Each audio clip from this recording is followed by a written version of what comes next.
اعوذ باللہ من الشیطان الرجیم بسم اللہ الرحمن الرحیم۔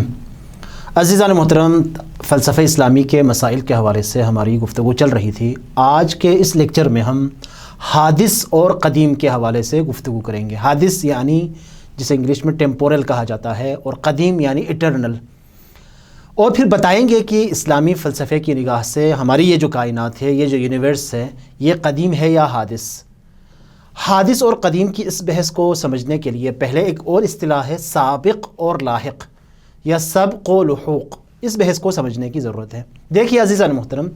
اگر دو چیزوں کو ہم ایک تیسری چیز کی نسبت سے دیکھنا شروع کر دیں تو اس تیسری چیز کی نسبت یہ جو دو چیزیں ہیں، ان میں سے ممکن ہے ایک چیز پہلے ہو اور دوسری چیز بعد میں ہو۔ جو چیز پہلے ہوگی اس تیسری چیز کی نسبت اسے سابق کہا جاتا ہے، اور جو بعد میں ہو اسے لاحق کہا جاتا ہے، اور ان کی جو صفات ہیں اس صفت کو سبق و لحوق کی صفت کہا جاتا ہے۔ آسان الفاظ میں اگر ہم بیان کرنا چاہیں تو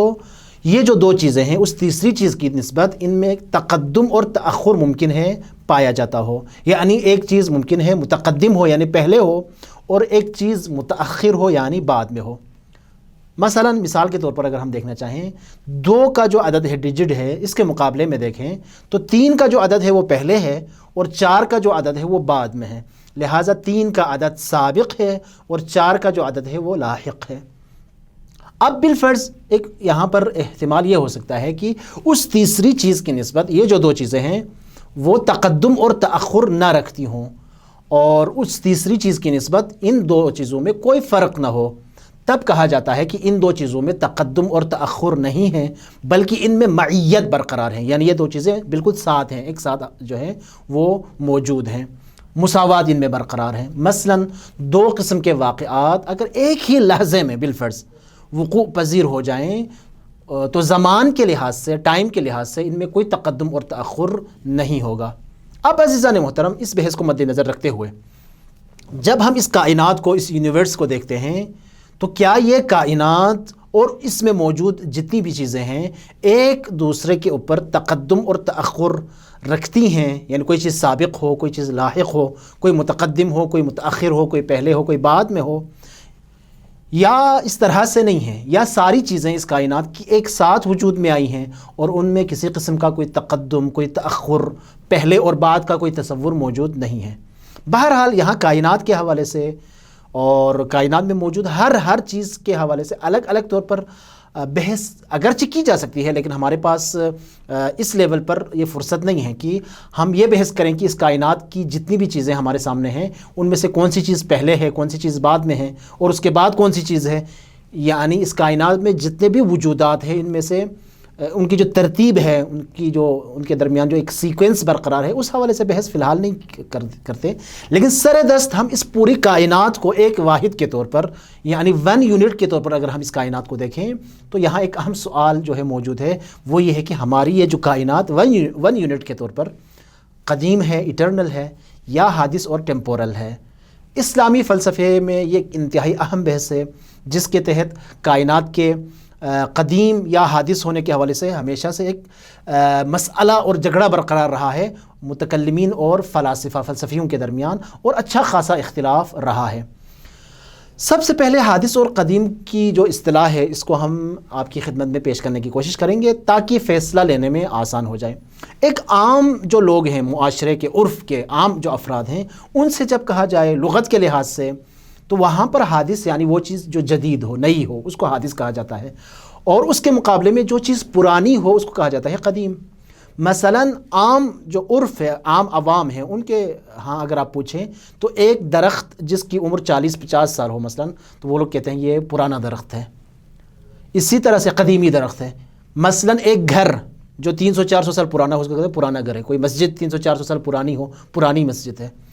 تو یہ عام فہم جو ہے یہاں پر قدیم اور حادث کا معیار، یعنی جس کے اوپر تھوڑا زیادہ زمانہ گزرا ہو، عام عرف میں اس کو قدیم کہا جاتا ہے، اور جس کے اوپر تھوڑا اور کم زمانہ گزرا ہو اس کو حادث کہا جاتا ہے۔ فلسفے میں حادث اور قدیم کا یہ والا معنی مراد نہیں ہے، یہ عرف اور عوام میں رائج معنی ہے۔ فلسفے میں جب ہم حادث اور قدیم کہتے ہیں تو وہاں پر 2 معنی مد نظر ہیں۔ ایک حادث اور قدیم ذاتی، یعنی کیا مطلب؟ یعنی کسی بھی وجود کو، کسی بھی ایگزسٹنس کو اس کی اپنی ذات، اس کے اپنے وجود کے لحاظ سے دیکھا جائے تو ممکن ہے کوئی چیز حادث ہو۔ حادث کا مطلب یہاں پر یہ ہے کہ وہ چیز معدوم تھی، موجود نہیں تھی، پھر وجود میں آئی ہو،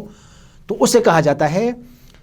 حادث ذاتی، اپنی ذات کے لحاظ سے وہ نہیں تھی موجود، پھر موجود ہوئی۔ اس کے مقابلے میں قدیم ذاتی وہ ہے جس کی ذات کے لیے عدم معنی نہیں رکھتا، یعنی نہیں کہا جا سکتا کہ یہ چیز موجود نہیں تھی، یہ چیز معدوم تھی، پھر وجود میں آئی ہے۔ اسلامی فلسفے میں اس لحاظ سے صرف خداوند متعال کی ذات ایسی ہے کہ جو قدیم ہے ذات کے لحاظ سے، چونکہ خدا کے لیے کبھی بھی عدم کا تصور نہیں کیا جا سکتا، نہ وہ کبھی عدم تھا نہ کبھی عدم ہوگا، جبکہ خدا کے علاوہ ہر چیز اپنی ذات کے لحاظ سے، اپنے وجود کے لحاظ سے وہ حادث ہے، یعنی وہ چیز پہلے معدوم تھی، پھر اس کی علت تامہ خداوند متعال کی ذات کی شکل میں علت تامہ موجود ہوئی، اور علت تامہ کی وجہ سے وہ چیز موجود ہوئی ہے۔ بس صرف خدا کی ذات ہے جو ذاتی طور پر قدیم ہے، اور خدا کے علاوہ کائنات کی ہر چیز جو ہے ذاتاً حادث ہے۔ اب یہ جو قدیم اور حادث ہم نے ذاتی کی بات کی، اس میں کوئی اختلاف نہیں ہے، یعنی سب فلاسفہ بھی کہتے ہیں کہ صرف خدا کی ذات ہے جو ذاتی طور پر قدیم ہے، اور خدا کے علاوہ ہر چیز ذاتی طور پر حادث ہے۔ ایک اور معنی جو حادث اور قدیم کا ہے وہ ہے زمانی۔ حادث اور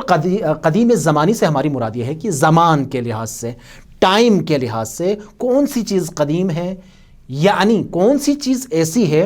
جو وقت کے وجود سے بھی پہلے موجود تھی، جب کوئی زمانہ نہیں تھا، کوئی ٹائم نہیں تھا، تب بھی وہ چیز موجود تھی، اسے کہا جاتا ہے قدیم زمانی۔ اور کون سی چیز حادث ہے،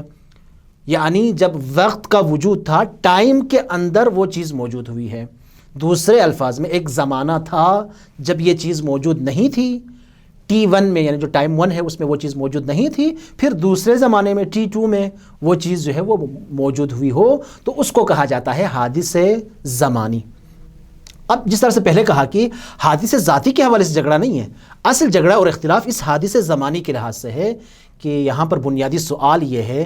کہ آیا خدا کے علاوہ کوئی اور بھی ہے جو زمان کے لحاظ سے قدیم ہو جائے، یعنی کوئی ایسی بھی چیز ہے جو ٹائم میں نہ ہو بلکہ ٹائم سے پہلے وہ چیز موجود ہو۔ یہاں پر متکلمین اور فلسفیوں کے درمیان قدیم سے ایک اختلاف رہا ہے، اور متکلمین نے یہاں بہت اصرار کے ساتھ، بہت شدت کے ساتھ یہ بات کہی ہے کہ زمانی طور پر بھی قدیم صرف خدا کی ذات ہے، جبکہ فلسفیوں کا کہنا یہ ہے کہ نہیں، ممکن ہے، بلکہ ضروری ہے، بلکہ یہ ضروری ہے کہ خدا کے علاوہ بھی اس کائنات میں کچھ چیزیں ایسی ہوں جو زمانی طور پر قدیم ہو۔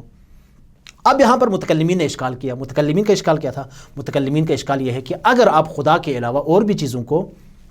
قدیم مانیں گے زمانے کے لحاظ سے تو کئی قدیم بن جائیں گے، یعنی دوسرے الفاظ میں جسے کہا جاتا ہے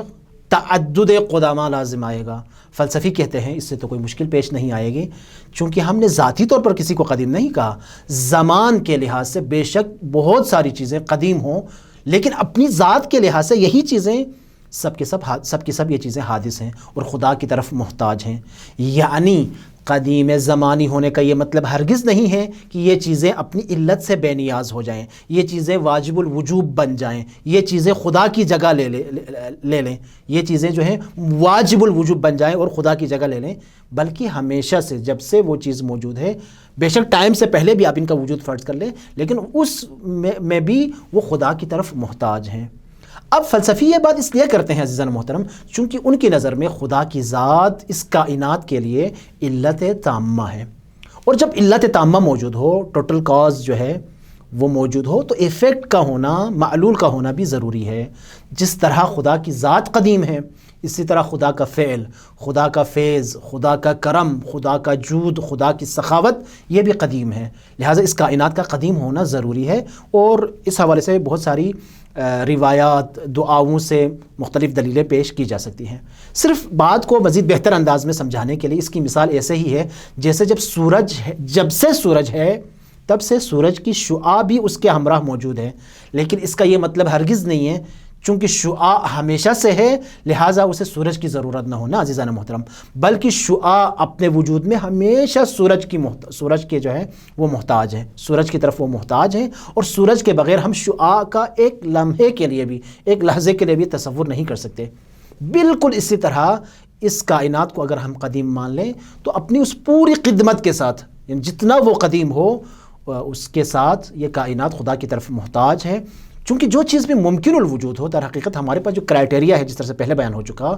علت کی طرف محتاج ہونے کا، وہ ممکن الوجود ہونا ہے۔ تو جو چیز ممکن الوجود ہو وہ ہمیشہ ممکن الوجود ہی رہتی ہے، اور ہمیشہ ممکن الوجود ہی رہے گی، وہ کبھی بھی واجب میں تبدیل نہیں ہو سکتی، پس وہ ہمیشہ علت کی طرف محتاج رہے گی۔ پس کائنات کے زمانی لحاظ سے قدیم ہونے کے حوالے سے عقلی طور پر، فلسفی طور پر کوئی اشکال نہیں ہے، اور اس سے یہ لازم نہیں آتا کہ متعدد خدا بن جائیں، کئی خدا بن جائیں، یا یہ کائنات خدا سے بے نیاز ہو جائیں۔ نہیں، ایسا ہرگز نہیں ہے، اور کسی بھی فلسفی نے آج تک ایسی بات نہیں کی۔ بس جب عقلی طور پر یہ بات ممکن ہے کہ یہ کائنات زمانی طور پر قدیم ہو جائے، اور دوسری طرف سے ہمارے پاس آیات سے، روایات سے، نقلی طور پر ادلہ موجود ہیں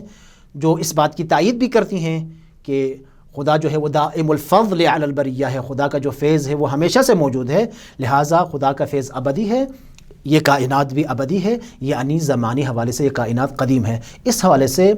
کسی قسم کا کوئی اشکال پیش نہیں آتا۔ صرف ایک نقطہ جو بہت اہم ہے، جب ہم کہتے ہیں یہ کائنات قدیم ہے، یعنی یہ کائنات، اس کو آپ 1 یونٹ کے طور پر رکھیں، ایک واحد کے طور پر اگر آپ دیکھیں تو قدیم ہے۔ ہم یہ نہیں کہتے کائنات کی ہر چیز قدیم ہے زمانی لحاظ سے۔ بس عزیزان محترم، ہم یعنی فلسفی اس کائنات کو 1 یونٹ کے طور پر آپ جب دیکھتے ہیں تو اس کو قدیم مانتے ہیں، اور اس حوالے سے